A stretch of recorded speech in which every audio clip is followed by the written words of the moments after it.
Bonjour les amis, tout d'abord je voulais souhaiter à tous une bonne année 2018. J'espère que cette année ça va se débloquer pour beaucoup de gens par rapport à la brune, ou que ce soit par rapport à leur procédure provinciale. Je sais que ça fait un moment que j'ai pas fait de vidéo, et si je l'ai pas fait c'est que j'avais pas grand chose à dire parce que pour moi c'était encore en stand-by. Ça s'est débloqué il y a à peu près un mois. Donc, je voulais vous expliquer un peu comment ça se passe après avoir reçu la nomination. Donc, dans ma dernière vidéo, j'expliquais comment faire un compte rendu et un plan d'établissement. Il faut savoir qu'après ça, et selon les délais à ce moment-là, parce que je sais que les délais se sont rallongés depuis, j'ai reçu au fait, après à peu près 3 semaines, un mois, j'ai reçu la fameuse nomination. Donc quand on reçoit la nomination, on reçoit avec un mail qui nous explique qu'il faut remplir 2 dossiers, donc une trousse fédérale et une trousse provinciale. Donc là, je pense que c'est assez simple pour tout le monde. Je ne vais pas m'épancher dessus parce que sur les formulaires qu'on nous demande, il y a tous les documents demandés. Il suffit simplement de répondre et de donner tous les documents qu'on nous demande. Donc moi, le petit conseil que je donnerais par rapport à la trousse fédérale, c'est de payer les frais au début. Parce qu'en fait, on va vous demander de les payer à un moment donné de la procédure, pendant la visite médicale. Et donc, au moment où on reçoit la visite médicale, donc je pense que c'est bien d'anticiper parce que ça vous fait gagner un peu de temps et que, voilà, que vous n'ayez pas à rajouter des documents. Donc, ça va encore plus rallonger la procédure. Donc, ça, c'est un petit conseil que je vous donne. C'est de vraiment payer tous les frais de résidence permanente, plus les frais de dossier, bien sûr, pour le provincial au même moment. Comme ça, vous êtes tranquille, vous rajoutez le reçu et c'est fait. Après, c'est pas une obligation pour les gens qui n'ont pas les moyens à ce moment-là. Mais franchement, moi, je le conseille à tout le monde. Ça vous fait gagner un peu de temps. Donc ça, c'est par rapport à la trousse fédérale et provinciale. Il faut vraiment que vous puissiez recevoir, voilà, que vous ayez, comment dire, que vous remplissiez tous les documents, que vous faites très attention. Faites relire vos dossiers par quelqu'un qui n'était pas dans la préparation du dossier parce que il y a tellement de documents qu'à un moment donné, on est pris par les documents. Et moi, je conseille vraiment que vous, voilà, que vous donniez ensuite les 2 papiers, là, la liste de documents à quelqu'un d'extérieur qui puisse lui checker avec vous que vous avez bien envoyé tous les documents. Faites une copie de tous les papiers parce qu'il y a des fois, pour certaines personnes, le dossier est perdu par les services de messagerie et voilà, et c'est vraiment pas très cool parce que c'est des dizaines et des dizaines de papiers, c'est voilà, c'est des légalisations, c'est des traductions, c'est des papiers énormes et en plus ça vous permet de toujours garder une copie de votre dossier comme vous l'avez fait, j'imagine, depuis le début. Donc ça, c'est vraiment les petits conseils que je donnerais à donner. Donc ensuite, vous envoyez ça. Normalement, dès que eux reçoivent le dossier, ils vous envoient un email. Donc l'email, il vous dit comme quoi ils ont reçu là tout le dossier fédéral et provincial et qu'ils vont traiter le dossier et que vous allez recevoir une réponse. Dans mon cas, j'ai reçu une réponse au bout de 4 mois. Donc c'est le certificat de nomination. Et qui m'explique, donc c'est un mail qui m'explique que mon dossier a été transféré à Donc, je disais que il est toujours préférable de garder une copie de son dossier.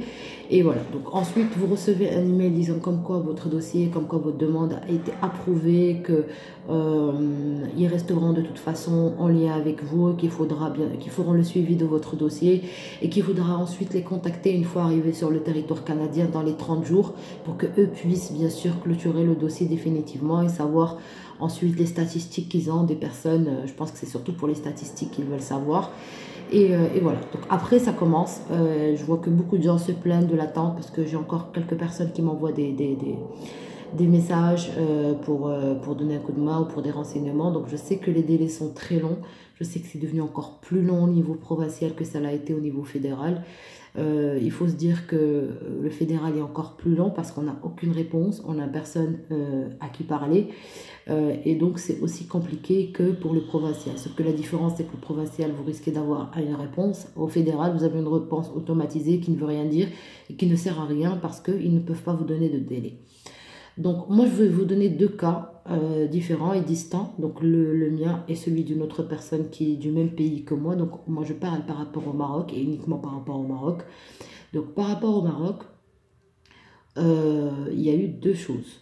Alors la première des choses, des fois votre dossier peut être traité au niveau du Canada et pas directement sur Rabat. Dans ce cas-là, vous allez voir que vos antécédents, donc je vous explique un peu, je vais juste expliquer. Donc, quand le dossier arrive à Sydney, au centre de traitement, moi c'est à peu près un mois après que j'ai reçu le mail. Eux normalement le reçoivent dans les 2 jours, mais l'accusé de réception, vous ne l'aurez qu'au moment où votre dossier sera traité, c'est-à-dire au moment où votre dossier va être dispatché pour la prochaine étape.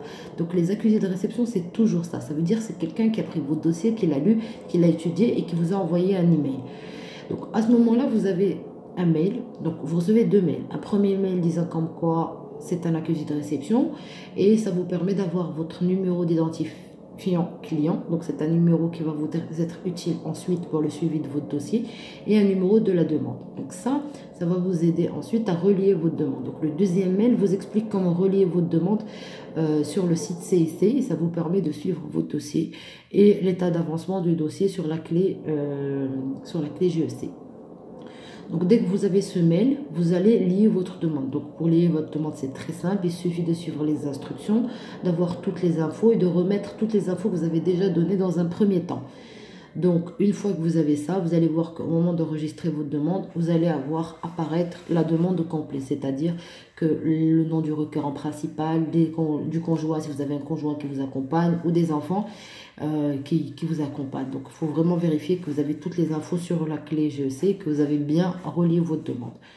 Donc dès que vous faites ça, alors c'est là où l'attente commence, parce qu'en fait, vous ne savez pas comment ça se passe. Pour le Maroc, je parle pour les Marocains en principal, et je pense que ça se passe exactement pour la même façon pour tout le monde, sauf qu'en fait, le centre de visa qui traite n'est pas le même. Pour les Algériens et les Tunisiens, c'est Paris. Pour les Marocains, c'est le Maroc.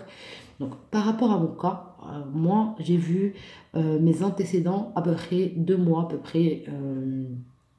2 mois, à peu près 1 mois et demi, 2 mois, j'ai vu que la ligne avec mes antécédents avait changé. Donc les antécédents, vous voyez au début, c'est normalement, nous vous informerons quand nous commencerons l'étude de vos antécédents. Et dès que vous avez les antécédents qui commencent, ça commence, on dit, nous avons commencé le traitement de vos antécédents.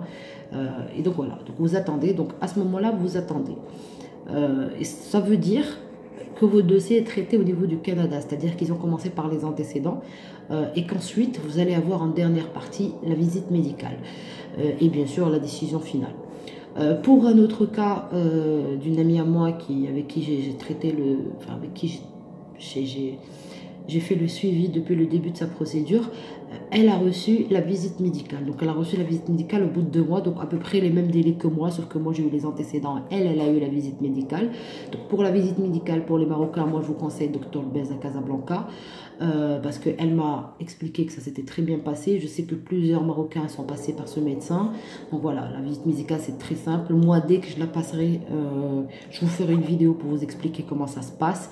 Et pour les Marocains, les frais qu'il faut payer à ce moment-là, et bien sûr les endroits où il faut aller, comme ça vous permet d'être bien préparé pour une journée, surtout pour les gens qui ne sont pas à Casa ou à Rabat, parce que les seuls médecins qui est au Maroc c'est à Casa ou Rabat. Donc pour les gens qui viennent d'un peu plus loin, qui soient bien préparés, qui savent quel est le timing qu'il faut pour chaque chose.